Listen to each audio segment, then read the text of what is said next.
pass in the pocket to the end zone. Yes! It is intercepted by Patrick Peterson! And he slides down! And the Minnesota Vikings are 8-1 game! Yes, that was the story of last week. You can't tell the Week 10 story without, of course, talking about the Bills-Vikings game. What a game. A lot of fun watching that. I thought they lost 3 different times, thought they won 3 different times, but it felt like a playoff game in the middle of the season, so that was fun. If you can't tell, I got my backdrop here. Back in Texas, I'm drinking some Texas tea. Just trying to get some work done out here, and it is Wednesday night at the time of this podcast recording, and a wild Week 10, not only in the NFL, but also in the fantasy world. So let's talk about that. First and foremost, off the top with the NFL, the commish 0-2 with his picks. Now, no excuses. I had some other good plays on Sunday. After they named Matt Ryan, the quarterback, I was like, I'm all over the Colts against the Raiders, but some of that information comes out too late for me to make those picks on the pod. So I had the Falcons on Thursday Night Football as a favorite. They lost outright to the Panthers. And then I had the Cowboys as a favorite against Green Bay, and they lost outright as a favorite. So not a good look for the commish.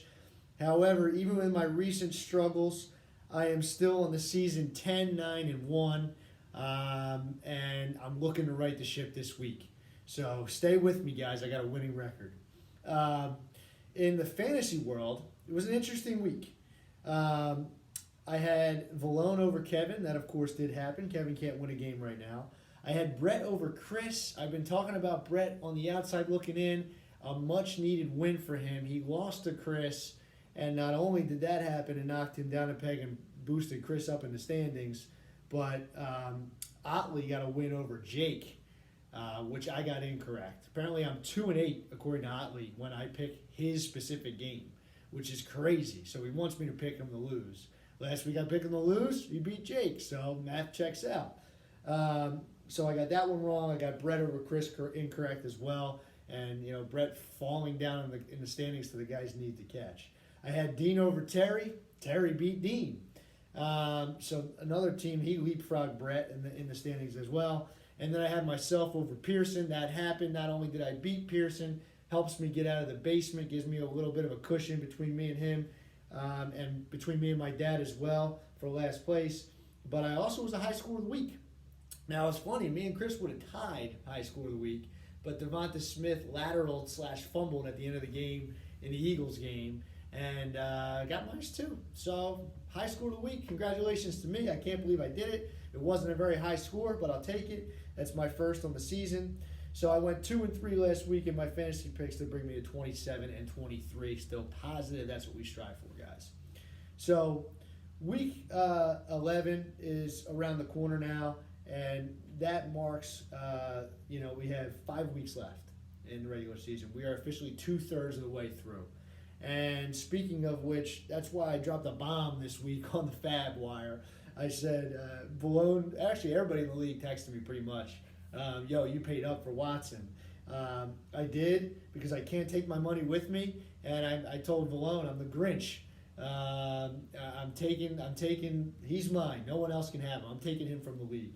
He might be okay, but listen, I need starters right now with my team. I got guys on bye. I got guys banged up. Cooper Kupp with my only saving grace all season. He's on IR.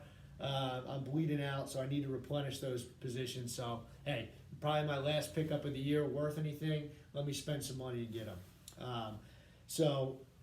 And I got a big matchup this week versus my rival, Chris T. Chris T texted me earlier today, and he said, bench your lineup. You've had your run of glory. It's my turn.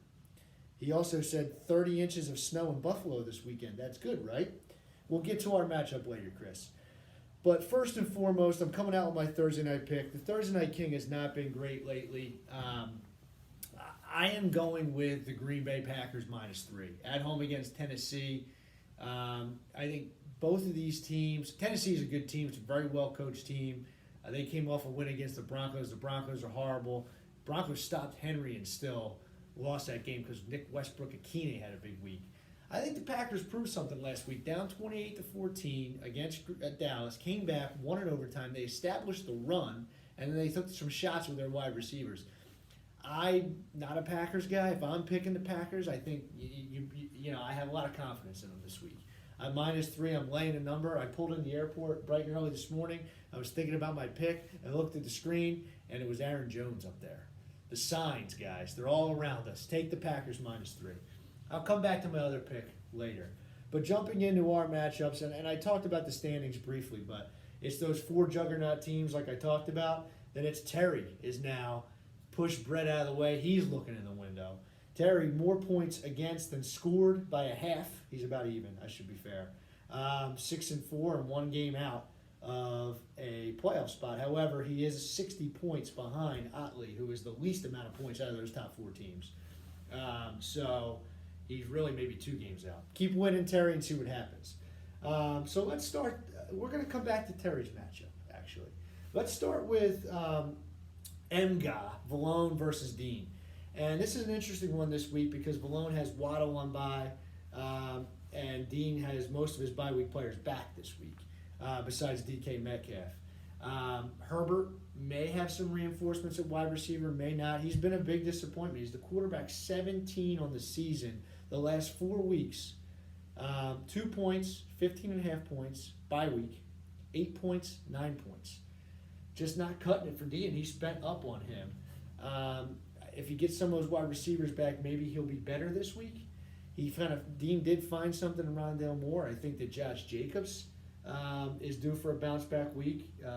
He had 6, 9.5, and then he did have 18 last week. But they should feed him the ball this week. But the interesting part about this matchup is ESPN predicts Dean to win.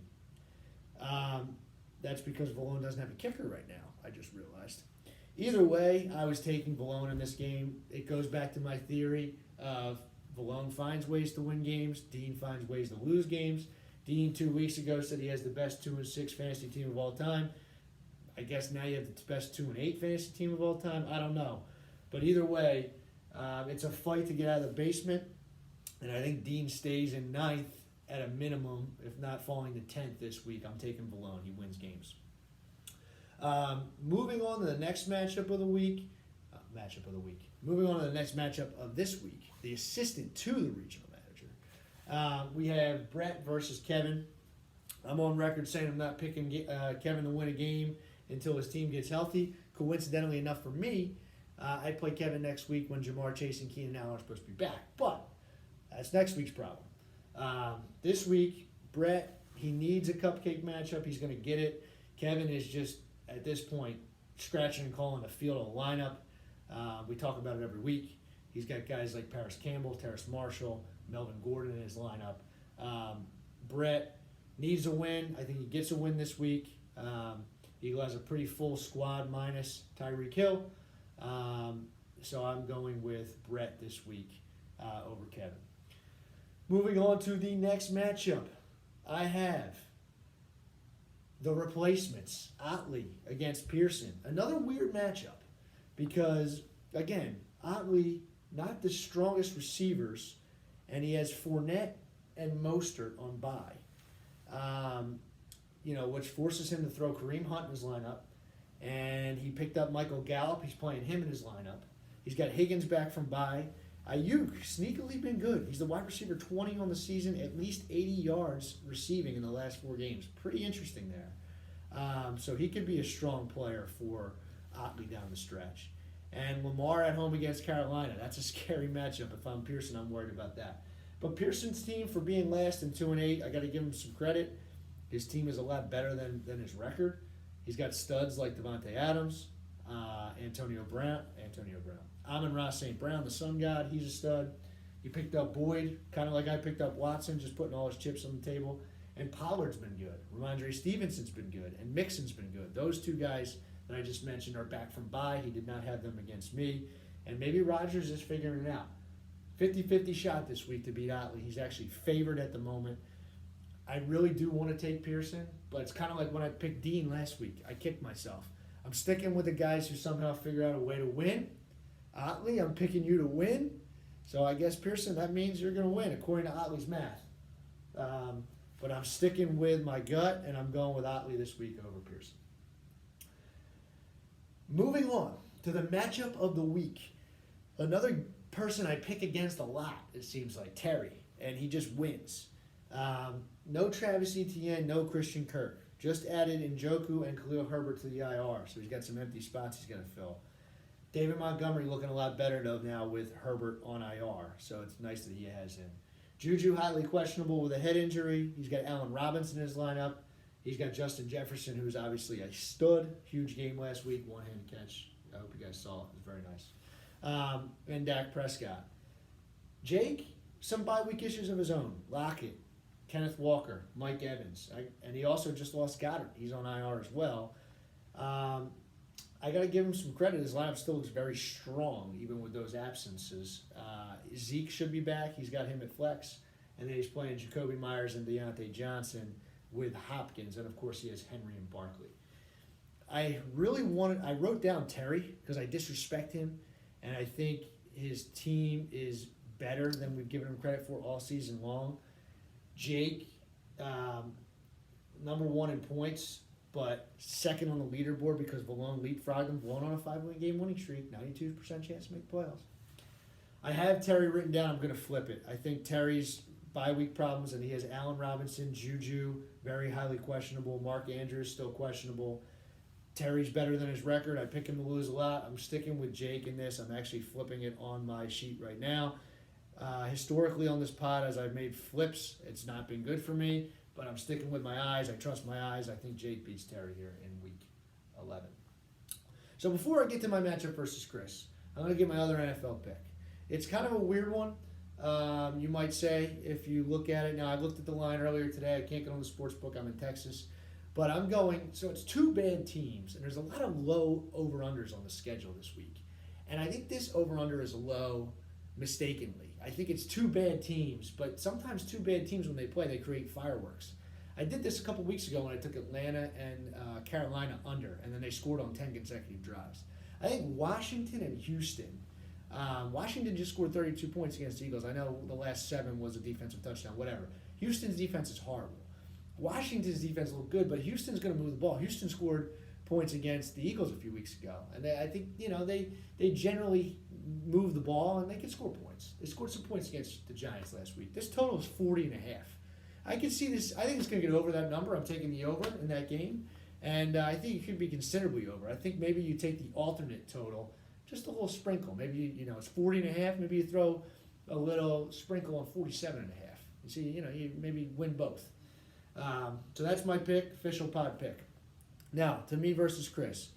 ESPN hates me this week. They're projecting me to score 97 points. They're projecting Chris to score 130 points. Chris, huge win last week over Brett. He needed it badly. And there was a lot of question marks on whether Josh Allen was going to play. He obviously did. And he scored 17 points, which is not great for him, but he also supported Diggs, who got over 100 yards. And Singletary had 2 touchdowns. So those Bills are playing in a snowstorm this week. Now, I think it might be a little out of proportion because most of the snow is going to happen before the game starts, I think. But who knows? 3 feet of snow. I've heard 6 feet of snow. I've heard 2 feet of snow. So that could throw a wrench in the mix for Chris, potentially. Regardless of that, I have some guys in my lineup that I think are going to be more valuable than what ESPN's saying. I think Kadarius Toney is going to be a big piece of the Chiefs this week with Hardman questionable and Juju questionable. I think Brian Robinson showed last week against the Eagles that he can run the ball. And in a game versus Houston where there could be a positive game script for Washington, I look for him to, carry the mail and have a good week. I think that otherwise, Justin Fields, pickup of the year maybe. He's only been a few games, but what is going on? He's the quarterback 4 for the season. His last 4 games, 21, 27, 48, and 42. He's against Atlanta. He scores half my points every week. If he can do that again and I get enough from my supporting cast, maybe Watson catches a long touchdown. I've quietly won 2 in a row. I'm going to try to make a respectable push to the end of the season. Not coming last, not coming 9th, not coming 8th. Give me 7th, give me 6th, give me 5th, maybe. I don't know. I'm getting crazy. Who knows? Chris, you're going down this week.